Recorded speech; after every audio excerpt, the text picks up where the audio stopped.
All right.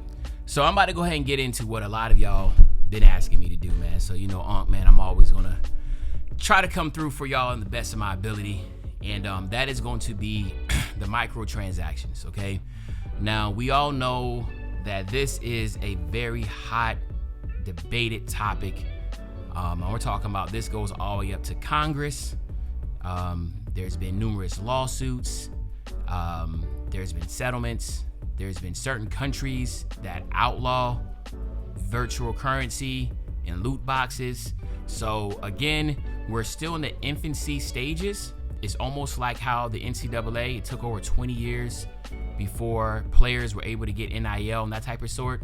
But listen, I know for a fact, eventually microtransactions will 100% be illegal for E-rated games, or there will have to be some way, shape, or form be a separate game. So for instance, like my team and my career will be a separate entity to play now, right? It's going to be something around that nature because, again, it's just direction where it's go. There's too many lawsuits, there's too many complaints, and a lot of it has to do with just children in general. And if you throw children in the mix, if you throw kids that are under 18 in the mix that are playing this game, Congress tends to listen because no matter if you're a Democrat, Republican, or whatever, we all kind of fall on the same side of protect the kids. Okay, so with that being said, let's go ahead and talk about the current state of the microtransactions as far as how it's relating to the NBA 2K25, previous 2K games, and where it's going to be going in the future.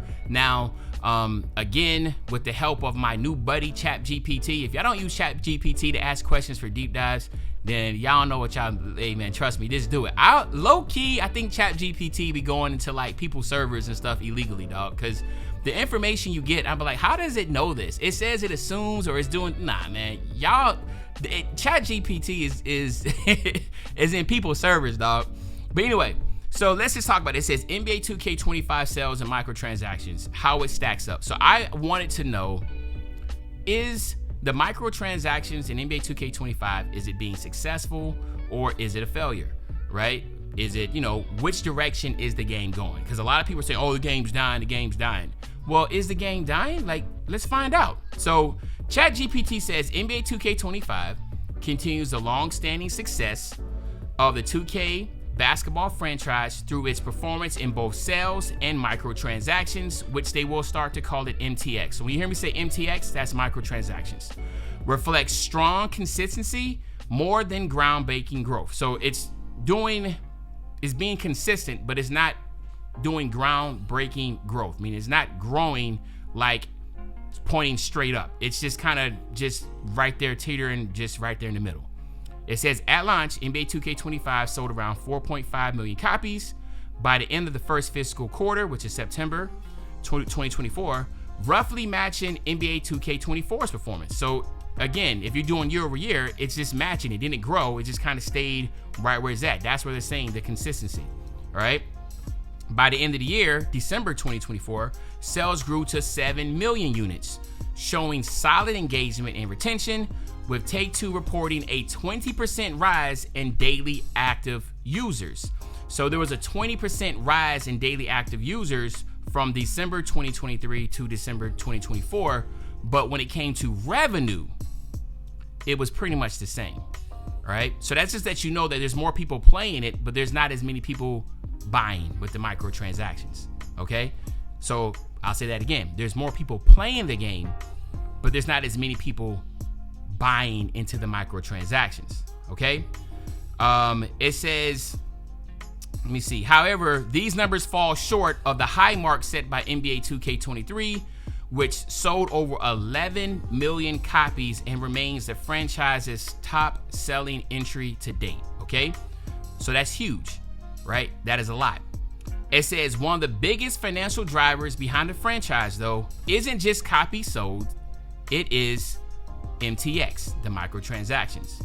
NBA 2K generates a massive portion of its revenue through reoccurring customer spending, such as VC purchases for player upgrades and My Team packs.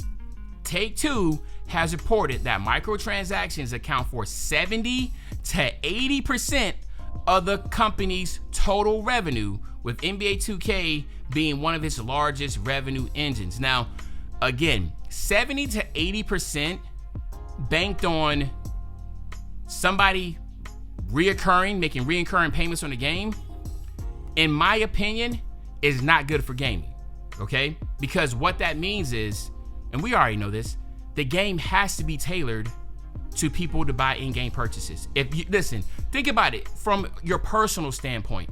If 70 or 80% of your income was, let's say for instance, you ran a furniture business, and 70 and 80% of your income was from people coming back making X more purchases, right?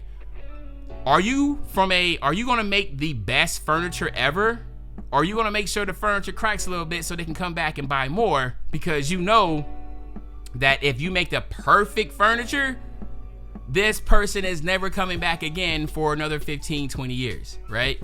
And I'm just kind of throwing out an example. I know that might not be the best analogy, but what I'm saying is 70, 80% of 2K's revenue is from reoccurring purchases and VC purchases. You best believe this game, all their games are going to be heavily centered on microtransactions. So that's already a big red flag for us gamers when it comes to 2K, right?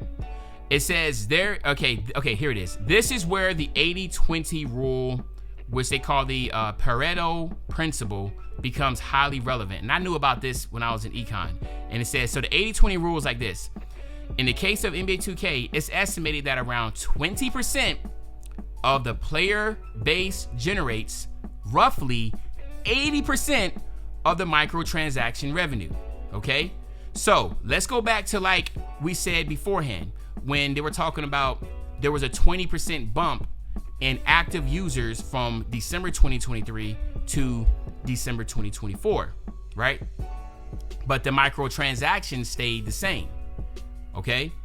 So then you ask yourself, well, if there's more people playing, but the revenue's not going up, who the heck is spending all this money? It's the 20%. It's that small percentage of players, which is, you know who you are, all right? You account for 80% of the microtransactions. So the very small percentage. So that's why, again, I always go into this whole spill of, listen, guys, y'all not really understanding. It's not like they're not gonna go away from this. When people are like, yo, man, just stop spending. A lot of people aren't spending. That's what you're missing the point. A lot of you aren't spending. A lot of you are, on average, which I'm gonna get into it, are only spending $75 to $150 on a game. That's it. But that 20% is spending a lot. And that's all 2K, and that's what all gaming publishing companies bank on. It's just that 20%. It's the same thing for Apex, same thing for Call of Duty, same thing for Fortnite. They're not banking on the 80% of the population. They just want that small 20% to go ahead and spend that money, baby. And when they do that and they account for 80% of the revenue, then they're in that good 20 to 80, that 80-20 rule, okay? So hopefully that opens up your eyes a little bit. More people are playing NBA 2K25, less people are spending, but that small percentage is making a big bite of that bottom line that's keeping this whole microtransaction strategy alive, okay? It says these heavy spenders, often referred to as whales, tend to buy multiple My Career builds, cosmetic items, VC bundles, and premium My Team content. Hello, does that sound like you? I know it sounds like me. You know, I'm guilty of it. This small segment of highly invested users allow Take-Two to keep microtransaction as a core business model, even if the majority of the players don't spend much at all. Let me read that again. This small segment of highly invested users allow Take-Two to keep microtransactions as a core business model, even if the majority of the players don't spend much at all, okay? When it comes to actual player spending, it varies significantly. Many casual players spend only $0 to $50 per year, covering maybe one build or cosmetic item. Moderate users spend between $500 to $200 a year, while the top tier, what they call whales, which is that 20%, spends between $500 to over $1,500 per year. It says based on industry estimates and community feedback, the average player spend lands somewhere between $75 to $150. So the average player spend is between $75 to $150, which sounds about right. And then of course those whales, or that 20%, they're spending $1,500 or more a year.